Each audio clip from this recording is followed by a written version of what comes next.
Assalamualaikum warahmatullahi wabarakatuh. Selamat berjumpa lagi anak-anak. Kita sekarang masuk ke pembelajaran SKI dan alhamdulillah pada kesempatan ini kita bisa bertemu kembali dan Bapak harapkan kita dalam keadaan sehat walafiat, amin ya rabbal alamin. Marilah kita buka kegiatan dengan bacaan basmalah bersama-sama. Bismillahirrahmanirrahim.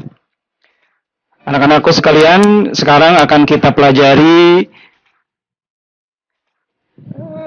untuk di pertemuan pertama ini adalah kemajuan yang dicapai pada Khulafaur Rasyidin. Sebagaimana kita telah pelajari di materi sebelumnya bahwa sejarah Nabi Muhammad SAW setelah beliau meninggal itu dilanjutkan dengan Khulafaur Rasyidin. Nah, sekarang kita akan mempelajari sejarah Islam di masa Khulafaur Rasyidin.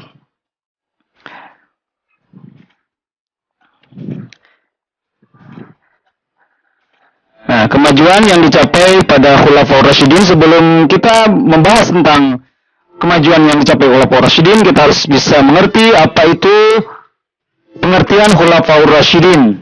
Ya.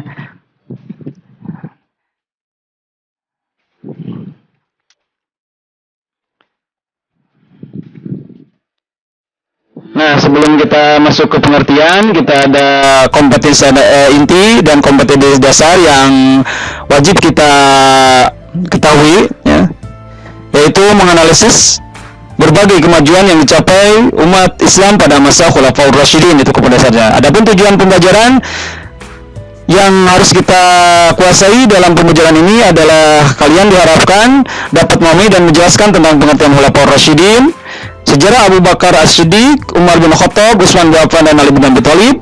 Dan kalian harus mengetahui prestasi yang dicapai oleh para khalifah tersebut. Nah, kita menginjak kepada pengertian Khulafaur Rasyidin. Khulafaur Rasyidin menurut istilah adalah pemimpin umat Islam pengganti Nabi Muhammad SAW yang telah mendapat petunjuk dari Allah Subhanahu wa taala untuk meneruskan perjuangan Nabi Muhammad SAW. Secara bahasa, Khulafaur Rasyidin berasal dari bahasa Arab. Al-Khulafaur Rasyidin. Khalifah artinya pengganti, sedangkan Ar-Rasyidin artinya mereka yang dapat petunjuk. Jadi, Khulafaur Rasyidin menurut bahasa adalah orang yang ditunjuk sebagai pengganti, pemimpin atau penguasa yang selalu mendapat petunjuk dari Allah Subhanahu wa taala.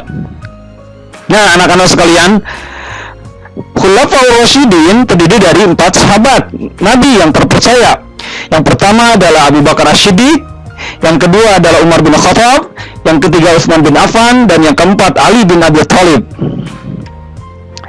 Sekarang kita akan lanjut ke biografi Khulafaur Rasyidin satu persatu. Kita mulai dari khalifah pertama, yaitu Abu Bakar As-Siddiq. Nama beliau lengkapnya adalah Abdullah bin Utsman bin Amr bin Ka'ab bin Sa'ad bin Ta'im bin Murrah bin Ka'ab bin Lu'ay bin Ghaib bin Fihra al-Quraisy al-Taimi. Bertemu nasab dengan Rasulullah SAW pada kakeknya Murrah bin Ka'ab bin Lu'ay. Abu Bakar As-Siddiq terkenal dengan kebaikan, keberanian, kokoh pendirian, ramah, selalu memiliki ide-ide yang cemerlang untuk keluar dari permasalahan yang pelik. Ia memiliki azimah, faqih, penyabar, rendah hati, wura', zuhud, dan tawakal. Abu Bakar As-Siddiq menjadi khalifah kurang lebih selama 2 tahun, dari mulai 11 sampai 13 Hijriah atau 632 sampai 634 Masehi. Ia diangkat sebagai khalifah melalui proses kompetisi yang sangat ketat antara dirinya dengan Sa'ad bin Ubadah.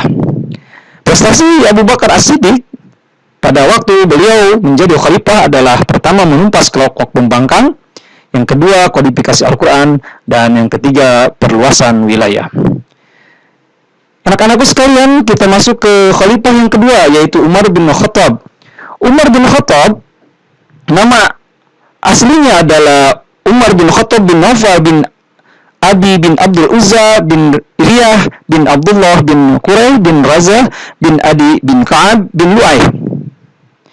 Abu Hafsah al-Adawi. Julukan Umar bin Khattab adalah Al-Faruq. Ia mempunyai perawakan yang tinggi, besar, dan mampu bekerja dengan dua tangannya secara seimbang. Seorang yang sangat ditakuti baik oleh lawan maupun kawan. Umar bin Khattab diangkat menjadi khalifah melalui penunjukan langsung atas dasar wasiat khalifah sebelumnya, yaitu Abu Bakar As-Siddiq. Ia memerintah selama 10 tahun, yaitu tahun 13 sampai 23 Hijriah atau 634 sampai 644 Masehi, dengan berbagai prestasi yang monumental. Umar bin Khattab wafat akibat ditusuk pada saat dia sedang melakukan sholat oleh Abu Lu'lu' al-Majusi, seorang mantan budak Persia. Adapun prestasi Umar bin Khattab adalah perluasan wilayah dakwah Islam. Yang kedua, mengatur administrasi dan keuangan pemerintah. Yang ketiga, menetapkan kalender Hijriah. Dan yang keempat, Dewan Pemilihan Khalifah. Selanjutnya, Khalifah yang ketiga, yaitu Utsman bin Affan. Beliau, nama lengkapnya adalah Utsman bin Affan bin Abi Al-As bin Ubay bin Umayyah bin Abdul Sam bin Abdul Manaf bin Qusay bin Kilab bin Murrah bin Ka'ab bin Lu'ay bin Ghali bin Fihr bin Malik bin Anazar bin Kinanah bin Khuzaimah bin Mudrikah bin Ilyas bin Muzar bin Nizar bin Ma'adu bin Adnan.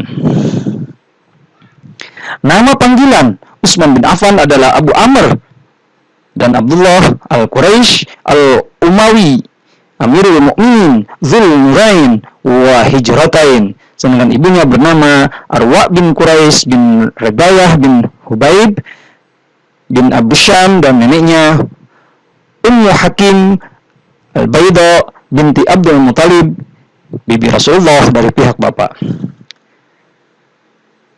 Utsman bin Affan menjabat sebagai khalifah selama 12 tahun, 23 sampai 35 Hijriah atau 644 sampai 650 Masehi. Ia diangkat melalui Dewan Pemilihan Khalifah, yaitu semacam tim formatur yang dibentuk oleh Khalifah Umar bin Khattab. Adapun prestasi yang dicapai oleh Utsman bin Affan adalah kualifikasi mushaf Al-Quran, renovasi Masjid Nabawi, pembentukan angkatan laut, dan perluasan wilayah dakwah Islam. Anak-anakku sekalian, kita masuk ke khalifah yang terakhir, yaitu khalifah yang keempat, Ali bin Abi Thalib. Nama lengkap beliau Ali bin Abi Thalib bin Abdul Manaf bin Abdul Muthalib bin Hashim bin Abdul Manaf bin Qusay bin Kilab bin Murrah bin Ka'ab bin Lu'ay bin Ghaib bin Fihr bin Malik bin Adnar bin Kinanah. Ali bin Abi Thalib karramallahu wajhah, orang yang pertama kali masuk Islam dari golongan anak-anak, yang merupakan salah satu dari 10 sahabat Nabi SAW yang diberitakan masuk surga. Hubungan kekerabatan Ali bin Abi Thalib dengan Rasulullah SAW sangat baik. Ini tercermin dari perkataan beliau, anta minni wa anna minka, engkau bagian dariku dan aku bagian darimu. Seandainya Islam itu saya, maka pintunya adalah Ali bin Abi Thalib. Adapun Ali bin Abi Thalib menjabat sebagai khalifah kurang lebih selama 5 tahun, 35 sampai 40 Hijriah, 655 sampai 660 Masehi. Ia diangkat sebagai khalifah dengan mengalami berbagai intrik politik yang luar biasa. Ali bin Abi Thalib meninggal karena dibunuh oleh Ibnu Muljam atau nama lengkapnya Abdurrahman bin Muljam saat melaksanakan sholat. Prestasi Ali bin Abi Thalib adalah mengganti jabatan yang kurang cakap, membenahi keuangan negara Baitul Mal, memajukan ilmu nahwu, pembangunan kota Kufah. Itulah yang dapat saya sampaikan. Yang keempat khalifah, yang pertama Utsman bin Affan, Abu Bakar As-Siddiq, Umar bin Khattab, Utsman bin Affan, dan Ali bin Abi Thalib. Nah, selanjutnya silakan kalian setelah melihat paparan yang Bapak sampaikan, di sini ada evaluasi. Yang pertama, silakan sebutkan pengertian Khulafaur Rasyidin. Yang kedua, ada berapa Khulafaur Rasyidin itu, sebutkan satu persatu. Dan yang ketiga, sebutkan prestasi-prestasi yang dicapai oleh Khalifah Khulafaur Rasyidin.